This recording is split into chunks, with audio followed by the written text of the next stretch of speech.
Ja, mein Name ist Eva Bruck. Ich bin die Kuratorin der Stiftung Situation Kunst seit 1,5 Jahren und bin dafür zuständig, dass die Ausstellungen geplant und organisiert und durchgeführt werden, dass die Dauerausstellungen, die ständige Sammlung vermittelt werden. Also ja, im Grunde, dass das hier alles läuft, wenn man so will. Genau, und Situation Kunst ist eines der beiden Kunstmuseen in Bochum. Es ist auf private Initiative entstanden und seit 1991 Teil der Ruhr-Universität, also zumindest der erste Bauabschnitt. Das ist im Grunde in verschiedenen Etappen entstanden. Das letzte Gebäude, das Museum unter Tage, wurde 2015 eröffnet. Also ja, im Grunde damit abgeschlossen, aber alles gehört zur Ruhr-Universität oder zu den Kunstsammlungen der Ruhr-Universität. Und das ist auch sozusagen ein Aspekt, der dieses Museum besonders macht, weil man eben an die Universität angebunden ist und dadurch in der Zusammenarbeit, vor allem auch mit den Studierenden, hier eigentlich auch ein Ausbildungsort ist, wenn man so möchte. Also die Studierenden arbeiten hier ganz konkret im musealen Alltag mit, sei es in der Unterstützung im Büro, sei es in der Vorbereitung und Durchführung von Ausstellungen. Also sie schreiben Katalogtexte, helfen beim Aufbau mit, sind in der Vermittlung ganz aktiv. Also ja, im Grunde ist das studentische Team einfach ein wesentlicher Bestandteil dieses Museums. Genau, hier haben wir einen Raum, der von Lichtkunst von Dan Flavin bespielt wird und das ist eigentlich das, was Flavin selbst als eine Get-in- and Get-out-Situation beschrieben hat. Also es geht nicht darum, dass das Licht hier irgendwas repräsentiert, sondern es geht tatsächlich einfach wirklich um das Licht und seine Qualitäten selbst und eben die raumgestalterische Qualität von Licht. Das kann man hier an dieser Arbeit ganz schön sehen, eben da die verschiedenfarbigen Leuchtstoffröhren eben den Raum auch mit seinen Wänden sozusagen mit einbeziehen durch die Reflexion des Lichts und der Farben. Das wird hier kontrastiert mit einer Arbeit von Richard Serra, die im Gegensatz zu diesem flüchtigen Licht von Dan Flavin einfach wirklich was ganz Massives entgegensetzt, nämlich diesen schweren Stahlblock, der sich da auch schon schräg in den Boden senkt und damit eben dieses Thema der Schwere und Massivität und eben auch das Material Stahl mit thematisiert und im Kontrast zu dem leichten, flüchtigen Licht von Flavin steht.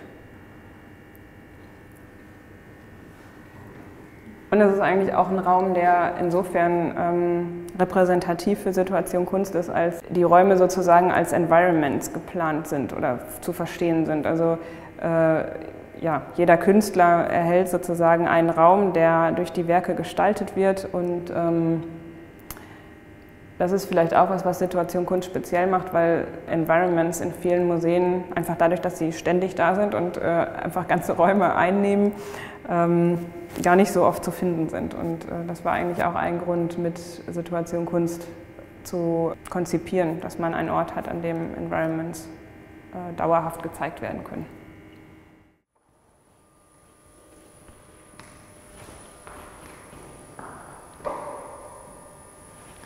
Genau, hier sehen wir eine Arbeit von François Morellet, die eigentlich auch nochmal ganz schön zeigt, dass die Künstler, die hier in Situation Kunst zu finden sind, sich eigentlich immer auch mit der Gestaltung und der Wahrnehmung von Räumlichkeit beschäftigen. Bei Morellet in dieser Arbeit ist es so, dass er im Grunde einen Kreis in seine Segmente geteilt hat und im Raum verteilt hat anhand dieser Leuchtstoffröhren.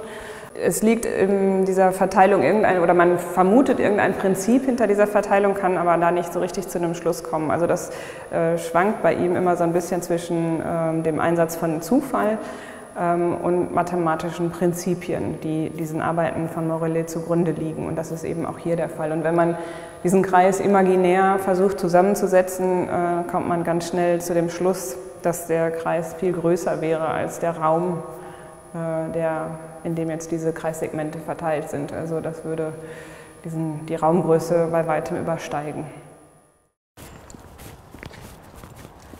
Hier in der Kapelle ist auch noch eine Arbeit von Richard Serra. Das ist die letzte sozusagen, oder die als letzte hier in das Ensemble von ihm gekommen ist. OIC heißt die, und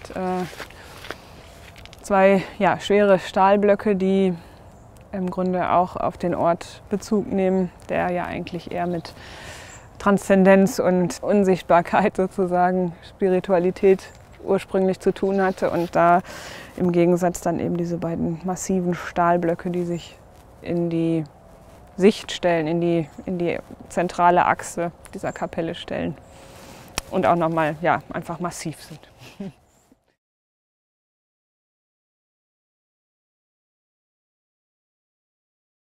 Tatsächlich ist es jetzt so, also Situation Kunst ist ja sozusagen eines der beiden Kunstmuseen in Bochum, neben dem Städtischen Kunstmuseum. Und zwischen diesen Häusern gab es nie Kooperationen oder Zusammenarbeiten. Und das ändern wir jetzt mit der Ausstellung zu Ingeborg Lüscher. Also wir haben hier sozusagen die Retrospektive des Werks von Ingeborg Lüscher seit 1,5 Wochen geöffnet. Und im Kunstmuseum wird es so sein, dass ab dem 3. Dezember eine große Rauminstallation von Ingeborg Lüscher zu sehen sein wird, die Norm Mertens dann eben mit Künstlerinnen aus der Gegenwartskunst konfrontiert oder in Bezug setzt. Und das ist die erste Kooperation zwischen den beiden Häusern und hoffentlich nicht die letzte.